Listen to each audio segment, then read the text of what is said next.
조금 전에 우리가 함께 읽었던 이 본문의 말씀, 아주 유명한 장입니다. 이 마태복음 13장에는요, 7가지 비유가 나옵니다. 보통 한 가지 비유를 논하기에도 참 큰 말씀인데, 그게 무려 7개가 형성되어 있음을 보게 됩니다. 대표적으로 제일 첫 번째 나오는 비유가 씨 뿌리는 자의 비유지요. 똑같은 씨앗임에도 불구하고 네 종류의 밭에 따라서 그것이 이루어지는 결과가 다 다르다. 그렇게 언급하고 있는 유명한 비유입니다.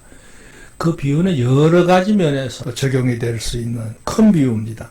또 이어서 나온 가라지 비유가 나와요. 그 다음에 세 번째가 겨자씨 비유입니다. 아주 유명한 비유입니다. 또 하나 의미 있는 비유, 누룩 비유입니다. 그 다음에 이제 다섯 번째가 감추인 보화의 비유라 해가지고 이것도 의미가 있는 비유죠. 그 다음에 이제 역시 비슷한 비유인데 값진 진주 비유가 나오고 이어서 마지막에 거물 비유가 나옵니다. 예, 근데 중요한 점은 이 7가지의 비유에 가장 중요한 공통 분모가 있습니다. 그게 뭐냐는 거예요. 그게 바로 오늘의 주제인 세상입니다.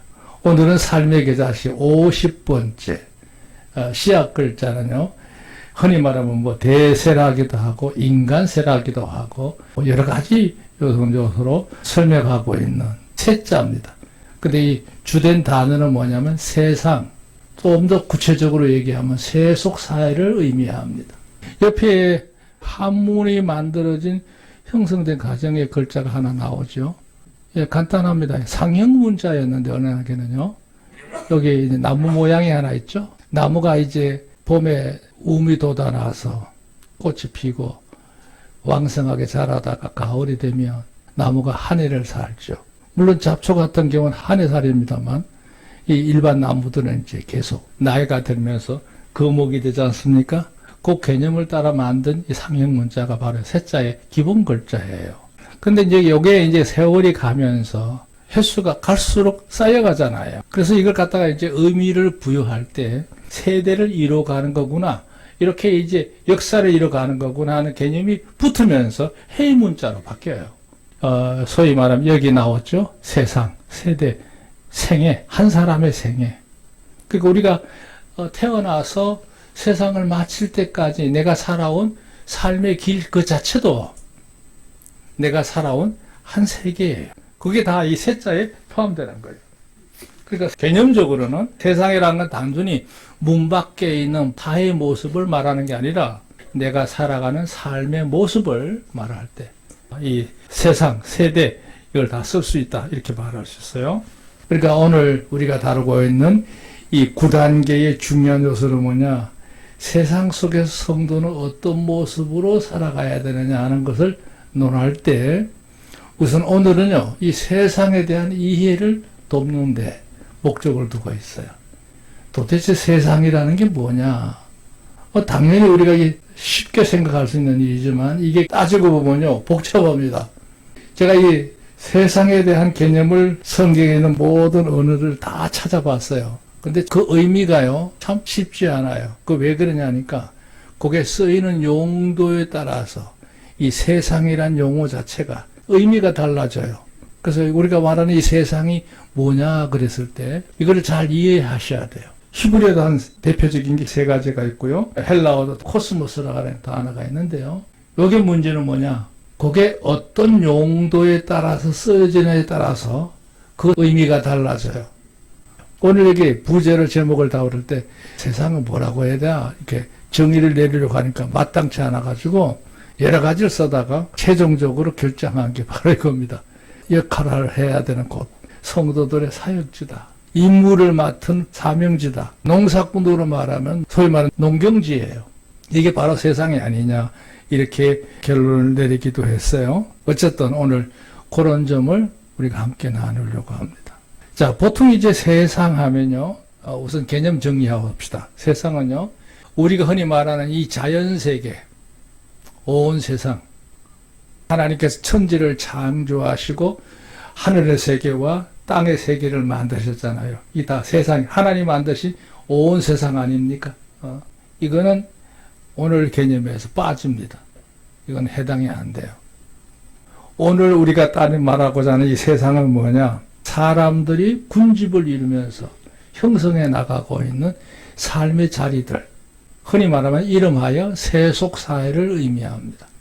이 세속이란 말 자체가 의미 있는 말이에요. 그래서 이걸 잘 우리가 볼 필요가 있습니다. 그 다음에 이제 세 번째가 사람에 따라서 가치나 뜻을 따라서 살아가는 그 삶의 방향을 이루고 있는 터전이 있어요.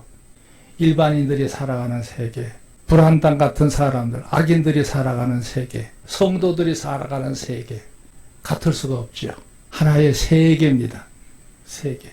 아까 말한 세속이라는 말은 그게 모든 게 다 한데 어우러진 걸 말하는 거고, 이제 각각 구분이 되어서 저마다 살아가는 자기의 길을 말할 때, 그게 하나의 세계예요. 세계. 그러니까 이 세계가요, 굉장히 어려워요. 자, 이 이념을 한번 볼까요? 사람들이 육신의 한 생애를 살아가는 현실이요. 내가 살아가고 있는 현장 말이죠. 내 나름대로 살아온 길이 있잖아요. 그걸 생애라고 그래요. 그 다음에 이제 세간이라고 해가지고 내가 살아가고 있는 그 공간, 이걸 다 포함해서 그 무대를 이루는 이 세상, 세속, 세대를 칭할 때 세상이라기도 하고 세속사회라고도 한다 이거죠. 그 성경에서 세상이란 자연세계와 별개다 이거예요. 아까 얘기했죠. 자연세계는 자연세계대로 또 단언할 수 있는 문제가 있으니까요. 별개로. 예. 또 다른 세상이 펼쳐지고 있죠. 이게 더 중요하죠. 그게 뭐냐. 에덴으로부터 이루어지고 있는 큰 개념의 두 개의 세계. 그게 뭐냐. 하나님을 중심으로 하는 신앙의 세계. 또 하나는 하나님을 거역하는, 하나님을 모르는 이 불신의 세계가 전개가 되고 있죠. 뿐만 아니라 여기에 따라서 이제 선함으로 이루어져가는 역사를 이루어가는 세계가 있는 반면에 날로 악이 첨예화되는 증가가 되고 그것이 온 세상을 정복하는 역사가 있는 이 선악의 세계가 펼쳐지게 되죠. 그럼 그렇게 끝나느냐? 아니죠. 성경의 마지막 기결은 상불로 끝납니다. 예, 거기에 대해서 하나님께서 마땅히 응보하시는 역사가 있죠. 그러니까 상급의 심판이 있는 반면에 하나님의 엄중한 징벌의 심판이 있습니다. 그리고 그런 세상이 살아가고 있는 세상의 모습들, 세태, 그 다음에 세습이라고 하는 건 그게 계속 이어져 가는 여러 가지 그 마디라고 할까요? 문화, 가치, 이런 것들이, 연결고리들이 있어요. 그러니까 이 세계를 우리가 깊이 안다는 건 굉장히 깊은 사고를 요구해요. 그 다음에 세사라고 그래서 세사. 온갖 일이 다 있어요. 흔히 말하는 세상 만사라고 그러죠. 예, 줄여서 세사인데요. 그게 뭐냐?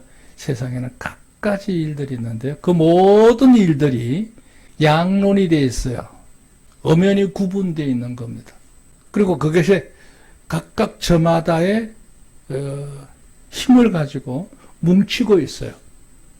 양립되어 있다. 서로 대결한다 이 말이죠. 그게 이제 더 심화될 때 양극화 현상이라고 그래요. 그 격차가요 갈수록 벌어집니다.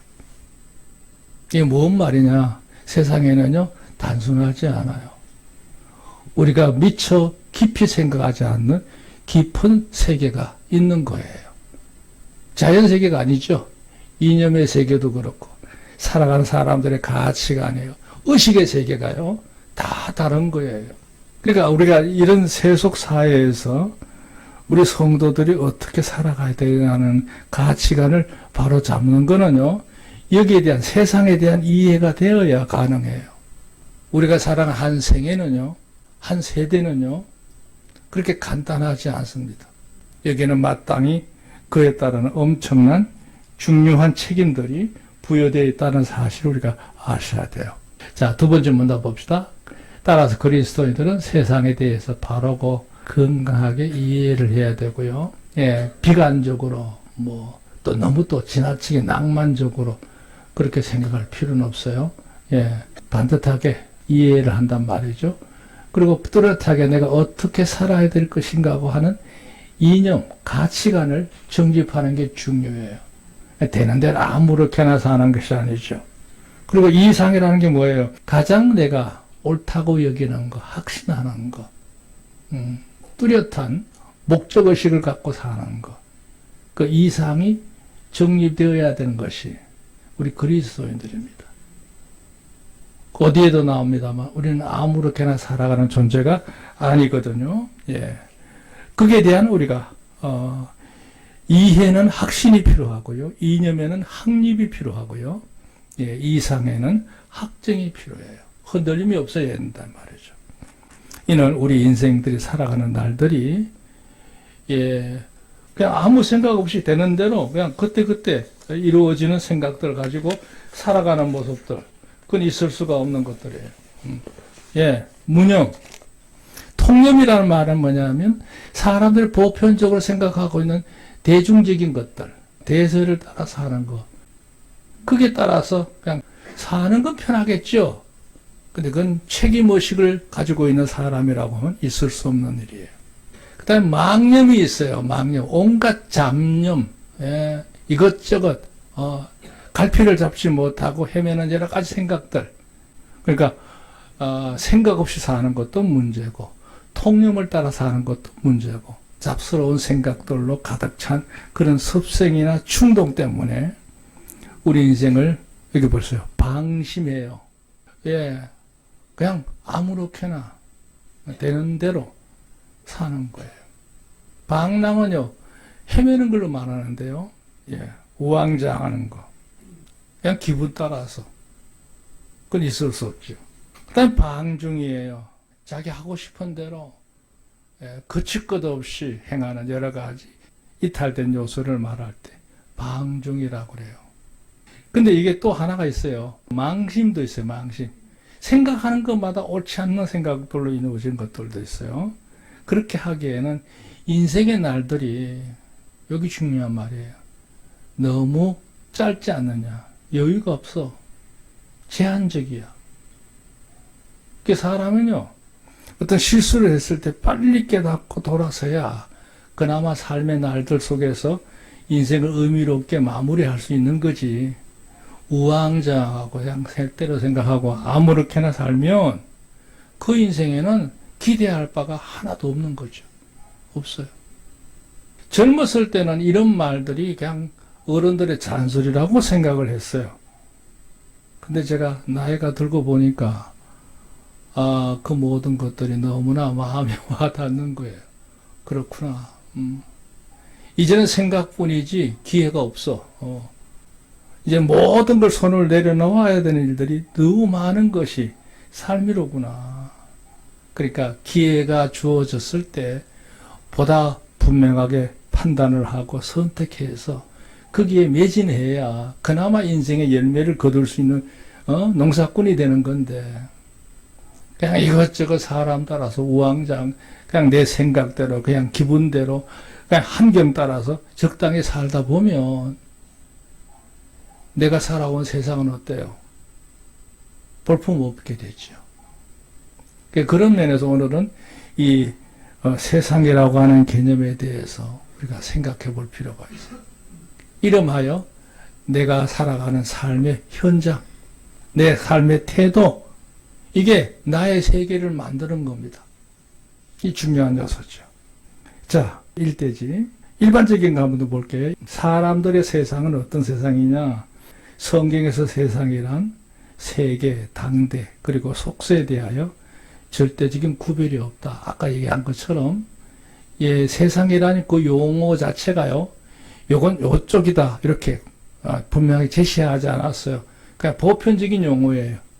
그러니까 어떤 사람에 따라서 그 사람이 만들어진 세상은 저마다 달라요. 같지를 않아요. 다시 말해서 이 세상을 살아갈 때 시대적인 조루, 공통적인 모습, 그 다음에 시류라는 게 있어요. 그 시대가 추구하고 있는 가치가 있어요. 그 다음에 연대적인 주류라고 해서 내 주변에 있는 사람들이 공통적으로 추구하고 있는 여러 가지 대세를 이루고 있는 것들이 있어요. 흔히 이른바 여론이죠. 이런 것들이 있는 세상 속에 내려가 들어가 살고 있거든요. 그런 것들이 그냥 내가 아무런 대비 없이 생각 없이 살다 보면 내가 마땅히 일정한 영역을 지키면서 살아가야 되고는 내 삶의 현실이 뒤죽박죽 되는 거예요. 왜? 이 밖에 있는 시대적인 문제, 사회적인 문제, 또 나와 연관되어 있는 모든 사람들의 관계가 내 삶에 직접적인 영향을 주거든. 그러니까 우리가 외부로부터 몰려오고 있는 사회적인 모든 현실에 대해서 내 안에 분명한 일정한 의식을 가지고 살아야 하나 앞에 반듯하게 살아갈 줄로 믿습니다. 이 얘기를 이렇게 복잡하게 얘기하는 거예요. 이 문제가 그만큼 복잡한 얘기예요, 지금. 여러분, 오늘 말씀을 들으면서 오늘 설교는 왜 이렇게 뭔 얘기를 하는 건지 당초 모르겠다. 원래 당초 모르는 게 정상입니다. 그만큼 복잡한 얘기. 자, 이제부터 서서히 이해가 될 거예요. 자연 세계는 하나님께서 창조하신 이후로 변함없이, 그렇죠? 조금도 흐트러짐이 없이 그냥 그대로 그 질서를 따라서 운행되어 왔어요. 그렇죠? 자연 세계는 절대 변하지 않아요. 왜요? 하나님이 고정적으로 세우신恩칙이 있기 때문에. 그렇기 때문에 지금까지도 자연은 자연 모습 그대로를 지니고 있어요. 흔히 말해서 언제나 조화롭고요. 잘 융화관계가 있고요. 평화로워요. 그 사람이 복잡할 땐 일반 자연 세계에 나가서 마음을 식히잖아요. 왜? 거기는 일정한 흐름이 있기 때문에. 문제는 그것만이 아니란 얘기죠. 하지만 사람들이 살아가는 세상은 어때요? 형편은 각 사람마다 다 달라요. 더군다나 세월이 경과하면서 점점 이해할 수 없는 것들도 많아지고 문제에 부닥치게 되고 그것들이 계속 내 삶에 누적이 돼요. 난제들이 쌓이게 돼요. 그런 이유가 도대체 뭐냐 이거지요. 그 이유는 하나입니다. 하나님께서 사람에게 부여하신 원래의 길이 있어요. 그 세계가 있는 건데 그 세계로부터 내가 중심을 잡지 못하거나 이탈했기 때문에 일어난 현상이에요. 그러니까 내 삶을 내가 살아가는 세상이, 내가 살아가는 현실이, 내가 살아가는 모든 인생의 길이 아름다워지려면 원래 길을 찾아가야 되는 거죠. 믿으시면 아멘. 그게 오늘 세상을 논하는 문제예요. 자, 한 단계 더 올라갈게요. 세상은 본래 하나님께로부터 예정하신 의지를 따라서 시작이 되고 계시가 되고 주재를 하셨어. 자연세계뿐만 아니라 우리 인간 생성도 마찬가지예요. 그런데 그럼에도 불구하고 자 보세요. 한편으로는 에덴 동산부터 하나님을 신뢰하지 못했어요. 하나님을 바라보지 않았어요. 제대로 의지하지 못했어요. 그러다 보니까 하나님의 뜻을 거역하는, 불복하는 의식을 갖고 사람들이 살아갑니다. 자기 마음대로 살겠다는 거죠. 하나님께서 인간을 복되게 살게 하기 위해서 하나님 형상을 따라 지음을 받게 해주셨는데 그걸 인간들이 악용하고 있는 거예요. 불법을 저질러 하나님 뜻을 정면으로 거스리고 거역의 길로 가고 있는 흐름이 시작된 곳이 에덴 동산부터 지금까지 왔어요. 그러니까 얼마나 이 세상이 복잡한 세상이냐 이거죠. 그런데 그 흐름은 구약 역사를 보면 그 이후에도 대속을 위한 선민들을 선택하시고 이스라엘 백성을 세우신 사람들은 끊임없이 세상에 동화가 돼서 세상을 아무렇게나 가치 없이 산단 말이죠. 그리고 오늘날 복음시대, 우리가 살고 있는 이 시대도요, 극소수의 사람들 외에는 모두가 세상을 의미있게 살지 못해요. 아무렇게나 살고 있어요. 또 미련도 없이 살고 있어요. 그래서는 안 된다는 얘기죠. 이게 오늘날 현실이다 하는 거죠. 그 현실 속의 이 세상의 심각성을 제대로 느낄 줄 아는 자가 우리 바로 성도인 줄로 믿습니다. 우리 성도들은요, 세상을 바라보고 판단한 눈이 건강하셔야 돼요. 네 번째 한 단계 더 나갑니다. 우리 그리스도인께서 세상의 삶이란 이 중요해요. 영혼을 향하여 나아가는 순례자다 말이죠. 우리가 세상에서 영원히 사는 게 아니잖아요. 세상은요, 지나가는 기차역 것 같아요. 우리 인생의 삶이 계속 진행되는 게 아니에요. 출발지가 있었은즉 몇 역을 지나가다 보면 금방 마지막 종착점이 오는 게 우리 인생이에요. 예, 10대가 출발해서 얼마 지났더니 20대가 오고 30대가 오고 40대가 오고 그때는 좋았지. 근데 50대가 되면 해요. 그러다가 60대가 지나고 70대가 돼 보세요. 이제는 마무리해야 되는 거예요. 그게 인생의 역입니다. 그 삶의 제한된 기간 동안 하나님이 기회를 주신 건데 이 은혜의 세계를 우리가 선용하지 못하고 아무렇게 살면 절대 안 되겠죠. 얼마간의 한정적인 시공 세계일 뿐이야. 그러다가 이제 우리 인생의 역할이 마치고 끝나면 다음 세계가 또 준비되어 있는 거예요. 흔히 이름하여 영혼의 세계입니다. 예, 하나님께서 준비하신 은혜의 상급의 무궁 세계가 있는 반면에 하나님의 심판으로 인해서 저주의 불못의 세계가 기다리고 있는 거죠. 다시 말해서 우리가 사는 이 육신의 세상, 이 짧은 인생을 살아가는 이 시대, 아무렇게나 살아서 되는 생애가 아닌 줄로 믿습니다. 이게 전부가 아니기 때문에 그래요. 왜 그랬어요? 천성의 영원한 백성으로서 좋은 옥토가 되어야 되고 좋은 종자가 되어야 되고 좋은 은혜로운 풍성한 추수를 거두는 인생으로 사는 것이 우리의 사는 목적이라고 할 수 있어요. 자, 오늘 설교는 좀 철학적인 얘기인 것 같은데요. 다 성경에 있는 얘기니까요. 제가 어렵게 설명해서 그렇습니다. 그래서 우리가 중요한 점은 세상은 뭐냐? 내가 살아간 내 한 생애가 내 세상이에요. 이 세상을 잘 꾸미시기를 주님 축원합니다. 축복된 인생의 삶을 이루시기를 주님을 축원합니다. 자, 두 번째 되지. 세속사회의 양상이라고 할까요? 모습에 대해 설명하고 있어요. 그리스도에게 세상이란 지뢰밭과 같다. 재미있는 표현인데요.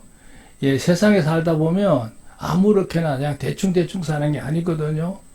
자칫하면 실족하기 쉽고 여러 가지 많은 것을 잃을 수가 있죠. 그렇기 때문에 여기 보면 향방이라고 그랬어요. 내가 가는 방향 감각이 없는 거 이거 안 되죠. 그러면 우리가 세상을 똑바로 못 살아요. 우리는 앞만 보고 가는 것 같지만 사실은 그 흔적은 다 남거든요. 그 내 뒤에 있는 길이 그냥 온갖 굽이치는 길로 뺑뺑이 도는 길로 말이죠. 우왕장하는 길로는 그건 아무 쓸모도 없는 인생이에요. 인생의 삶을 마쳤을 때 내 길이 그래도 사람들에게 반듯한 길로 남아있다면 여러분은 세상을 잘 경영한 사람이에요. 그 방향 감각이 없이 살면 어떻게 되겠어요? 엉망진창이죠. 그 다음에 이제 문제는 종자예요. 내 안에 어떤 의식을 갖고 사느냐는 게 중요해요. 재료된 지식, 가치관, 목적의식이 분명히 있는 거, 종자죠. 제일 좋은 종자는 하나님이신 줄로 믿습니다. 하나님 제대로 모시고 하나님 의식을 가지고 내 삶을 경영해 보는 거, 최고의 가치가 아니겠어요? 그리고 마지막에 이루어진 거 뭐예요? 그게 결과 따라서 그게 대한 보상이 이루어지는 거예요. 추수를 하는 거예요. 열매를 거두는 겁니다. 조그만 상식을 가지고 세상을 다 사는 것처럼 사는 사람들이 있는데 답답해요, 사실은요. 특히 우리 젊은이들이 요즘은 이게 물질 문명이 많이 발달한 시대다 보니까 막 적당히 노력해도 다 살만하거든. 그 세상을 만만하게 생각해요. 근데 사실 아닌데 좀 더 나이가 들어서 세상을 돌아보면 헛된 세월을 산 거예요. 헛된 세월을. 아무런 나중에서 가치가 없는 세상이죠. 자, 그렇게 되면 그 인생의 삶에 고통, 저주, 불행함, 공허함 피할 수가 없어요. 이유가 뭐냐? 여기 10가지만 제가 뽑아놨어요. 세상에 제약이 이미 들어와 있기 때문에 삼가 조심해야 되고요. 그리고 미혹과 실족함이 끊임없이 전개되기 때문에 넘쳐나기 때문에 조심해야 돼요. 그리고 사람들이 대부분이 아까 대세라고 그랬는데요. 빛보다 어두움을 더 좋아합니다. 하나님에 속한 것보다는 지극히 변질된 요소들에 더 매력을 느껴요. 그러니까 그게 빠집니다. 예를 들면 영화를 봐도 정상적으로 순수한 순애보는 별로 재미가 없어. 좀 자극적이고 폭력적이어야 돼. 예. 그게 사람들이 자꾸 마음에 들어가요. 그러면 속성 자체가 이미 변질되어 있기 때문에 그런 의식을 찾는 거예요. 나고 네 번째, 거짓된 무리가 많아집니다. 앞으로 사회는요, 인격성이 상향되지 않아요. 점점 급경사예요. 네, 거짓된 무리가 많아지게 되고. 그리고 다섯 번째, 악령이 언제나 활동을 하죠. 예, 시도 때도 없이 공격해 옵니다. 그리고 내가 안에 있는 욕심하고 고유한 가치가 끊임없이 대립을 하면서 갈등을 부추기는 현실이에요. 진리와 거짓이 뒤죽박죽이 돼가지고 지혜가 없이는 잘 분별할 수 없을 만큼 미혹되는 역사도 있고요. 심지어는 악인이 득세하면서 의인들을 조롱하고 핍박하는 현상도 이루어지게 되고, 그 다음에 이제 저주스러운 진노가 앞으로 더 많아지게 된다. 하나님의 절대적인 개입을 의미하는데요. 그리고 조심해야 됩니다. 그러니까 세상은 온통 지뢰밭이다. 이렇게 표현하고 싶어요. 마지막 세 번째 대지 보세요. 우리가 조심할 것. 옛날에 제가 한번 세상 시리즈를 한번 설교한 적이 있는데요. 우리 성도들이 늘 항상 경계해야 될 게 있어요. 여기 5가지 얘기했죠. 이게 중요합니다. 사랑하지 말라. 세상을 우리가 살아가되 거기에 빠질 필요는 없어요. 그걸 뭐 연모해서 뭐 그걸 바라보고 부러워하고 뭐 이럴 이유가 없습니다. 사랑하지 마라 그랬어요. 그 다음에 두 번째가 따라가는 거. 그들과 하나가 돼서 그냥 그들 무리 속에 구분성도 없이 적당하게 사는 거, 융화돼 사는 거, 이건 있을 수 없죠. 세 번째는요, 내려가지 말라고 그러는데요. 아예 그의 삶의 자체를 거기에 맞추어서 살아가려고 하는 태도를 말해요. 삶의 방식 자체를 바꿔버리는 거예요. 그리고 세상을 의지하지 말라고 그랬어요. 이게 이사야에서 나오는데, 이스라엘 백성이 특히 그 히스기야 왕 때 그러던데요. 네. 북쪽에 있는 아수르 군대가 점점 세력이 강해지게 되니까 이 중간에 끼어 있는 유대 왕으로서는 불안한 거야. 어떻게 하면 이 나라를 지킬 수 있을까? 그 기껏 생각하는 게 뭐냐면 애굽의 제국에 그래도 힘이 있으니까 우리가 서로 연대를 맺으면 북쪽의 군대가 함부로 내려오지 못하겠지. 이런 생각을 하는 거예요. 인간이니까. 근데 사실 이스라엘은 애굽을 의지할 나라가 아니고 위에 계신 하나님을 찾을 나라거든. 하나님께서 이사야 선지자를 통해서 경고하신 거예요. 애굽을 너무 믿지도 말고 의지하지 마라 말이야. 이 나라를 지키실 리는 하나님이 아니시냐 이거죠. 그렇습니다. 우리도 마찬가지예요. 세상에 잡다한 것 그게 너무 의지하지 마세요. 그거요. 하나님 풀어버리면 한순간에 다 날아가 버립니다. 아무리 일평생 노력해서 쌓아놔봐야 한번 풀어버리면 다 날아가 버리는 게 인생이더라고요. 소용없어요. 그 다음에 다섯 번째가 자랑하지 말라. 내가 세상에 일정한 어떤 영역이나 분깃을 가졌다고 해서 우쭐할 이유가 없어요. 예, 한경적으로 이루었을지 몰라도 그 몸이나 그 마음의 세계는 하나님의 영역입니다. 하나님이 주셔야 모든 걸 누릴 수가 있고 향유할 수 있을 줄로 믿습니다. 왜 그러냐? 이유 세 가지 해놨죠? 다 부질없는 거야. 깊은 얘기를 해야 돼. 어리석은 일이고 그건 내 것이 아니야 원래. 하나님의 것이었다 이거죠. 예, 여기에 관한 얘기를 다 하려고 하면 끝도 없어요. 자, 이쪽에 하나 재미있는 거. 세상을 사랑할 수 없는 우리가 궁극적인 이유가 있는데요. 예, 세상에 빠지면 안 돼요. 세상의 흐름을 따라 적당히 아무렇게나 살면 안 돼요. 그 이유를 설명할게요. 그 두 주인을 섬기는 거역행위예요. 하나님을 한 분만 섬기고 살아야 되는데 하나님이 둘이야. 하늘에 계신 하나님은 멀리 계시고 가까이는 돈이 그 사람의 하나님이 될 수도 있고 세상의 여러 가지 인기나 여러 가지 많은 쾌락들이 그의 신이 될 수도 있어요. 이게 있을 수 없는 일이에요. 하나님 앞에 정절이 있는 성도가 되기를 좀 축원합니다. 두 번째, 그 모든 세상의 흐름을 주도하는 이는 세속사회를 말하는 거예요. 그 세속사회 주도하는 것은 악령의 역사예요. 하나님이 절대 아니에요. 하나님의 것은 이로부터 오는 거지. 내 주변 현실에서 오는 게 아닌 거예요. 세 번째가 중요해요. 거기에 빠져 살면 결국에는 불행함이 예정되어 있어요. 그 길로 갑니다. 그 늪으로 빠져들고 맙니다. 그러니까 주님 앞에서 우리가 반듯하게 바로 서야 될 줄로 믿습니다. 마지막으로 이쪽에 하나 더 있죠. 세상을 사랑하면 어떻게 되느냐 그랬을 때 결론과 같은 거예요. 하나님과 끊어져 버려요. 하나님의 역사를 기대할 수가 없어요. 하나님의 은혜가 없는 삶을 사는 거예요. 근데 영적으로 무감각할 때는 그게 무슨 심각한지 몰라요. 근데 이제 영적인 세계에 눈을 뜬 사람도 이게 얼마나 불행한가를 알게 되죠. 두 번째, 그 인생이 굉장히 고단해요. 그리고 막상 그 세계는 외롭게 거지없어요. 고독해요. 애딴섬이에요. 세상에 살면요, 흥할 것 같죠? 절대 아닙니다.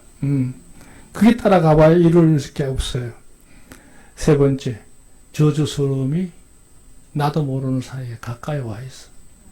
불행함이 찾아듭니다. 절대 안 되는 거예요. 그 한 예를 들었죠. 아브라함이 살겠다고 애굽에 내려갔지만 얻은 것보다는 잃은 게 더 많았죠. 얻은 건 없었죠. 하나님 그래도 함께 해주셨기 때문에 살만했던 것이지. 그래서 우리가 주 안에서 오늘 제가 덧없이 막 얘기를 했는데요. 이 세상이라는 세계에 대해서 한번 여러분 다시 한번 골똘하게 한번 생각하시면서 나름대로 여러분의 세계, 여러분의 삶의 생애가 하나님 기뻐하시는 한 세상을 살아가시기를 주의 이름으로 축원합니다.